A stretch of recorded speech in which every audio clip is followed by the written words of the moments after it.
சென்னையில் ஸ்பெஷலில் ஒன்று இந்த பீச் தாங்க. ஸோ அதுவும் மெரினா பீச், பெசன்ட் நகர், திருவான்மியூர் சொல்லவே வேண்டாம். ஸோ அதை தாண்டி நம்ம இன்னொரு பீச் போகணும் அப்படின்னு சொல்லி ஆசைப்பட்டீங்கன்னா கண்டிப்பாக என்னென்னா இந்த வீடியோ உங்களுக்கு யூஸ்ஃபுல்லாக இருக்கும்னு நான் நம்புகிறேன்.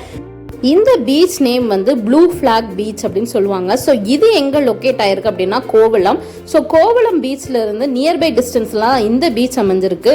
இந்த பீச்சுக்கு நீங்கள் பஸ்லேயே நீங்கள் போயிடலாம். ஸோ கிளாம்பாக்கம் பஸ் ஸ்டாண்ட்லேருந்து 515K பஸ் மூலமாக நீங்கள் போகலாம். ஸோ கோவளமில் இறங்கி அங்கேருந்து ஒரு ஆட்டோ பிடிச்சி இந்த பீச்சுக்கு நீங்கள் வந்துடலாம். இந்த பீச்சில் அடல்ட்டுக்கு 20 rupees கலெக்ட் பண்ணுறாங்க. அதே மாதிரி சில்ட்ரன் அபோவ் 5 years இருந்தாங்கன்னா அவங்களுக்கு சேர்த்து டோட்டலாக 30 rupees கலெக்ட் பண்ணுறாங்க.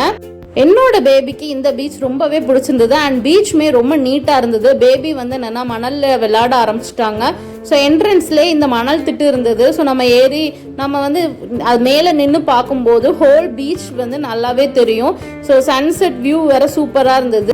அண்ட் இங்கே ஃபோட்டோ ஷூட் எடுக்கிறதுக்கும் தனி ப்ரைஸ் இருக்குது. ஸோ ரொம்பவே நல்ல ஒரு பீச் நான் சொல்லுவேன். ஃபோட்டோ ஷூட் எடுக்கணும் அப்படின்னு சொல்லி ஆசைப்பட்டீங்கன்னா கண்டிப்பாக இந்த பிளேஸ் நீங்கள் செலக்ட் பண்ணி வச்சுக்கோங்க. ரொம்பவே நல்ல ஒரு பிளேஸ். அண்ட் கடலுக்கு பக்கத்துலேயே கொஞ்சம் தூரத்துலேயே இந்த மாதிரி போட்டிங்லாம் போயிட்டு இருந்தது. பட் போட்டிங் சர்வீஸ் இருக்கா இல்லையா அப்படின்னு சொல்லி அங்கே எதுவும் மென்ஷன் பண்ணலை. நிறைய பேர் இந்த பீச்சுக்கு காரில் தான் வராங்க. அங்கே பார்க்கிங்லேயே பார்த்தீங்கன்னா நிறைய கார் நின்றுது. அது மட்டும் இல்லாமல் வெளியேயும் நிறைய கார் நின்றுது. ஸோ பஸ்லேயும் வரலாம். பட் நான் ஃபேஸ் பண்ண இஷ்யூ என்னென்னா கோவளம் பஸ் ஸ்டாண்டில் இருந்து கண்டிப்பாக நம்ம ஆட்டோ பிடிச்சி தான் இந்த பீச்சுக்கு வர முடியும். ஏன்னா வாக்கபிள் டிஸ்டன்ஸ் கிடையாது.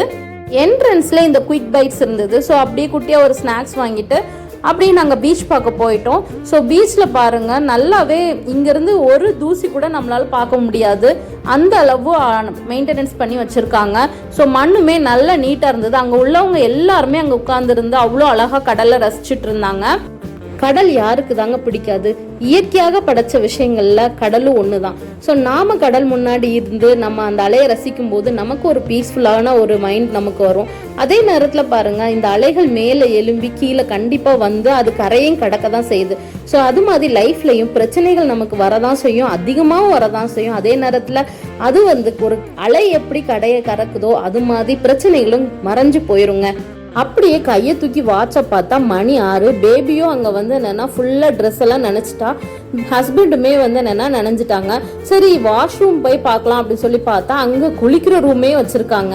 அண்ட் இங்கே அங்கங்கே சிட் அவுட் கூட வச்சுருக்காங்க. RO வாட்டர் ஃபெசிலிட்டிஸ் இருக்குது. அங்கங்கே டஸ்ட்பின் வச்சுருக்காங்க. இங்கே ஃபிஷ் பார்க் கூட இருக்குது. கிட்ஸ்க்கான பார்க் கூட இங்கே இருக்குது. ஸோ கிட்ஸ் நல்லாவே என்ஜாய் பண்ணாங்க. ஸோ உங்களுக்கு இந்த வீடியோ பிடிச்சிருந்ததுன்னா மறந்துடாமல் நம்ம சேனலை சப்ஸ்கிரைப் பண்ணி வச்சுருக்கோங்க. தேங்க்யூ ஆல் ஃபார் வாட்சிங்.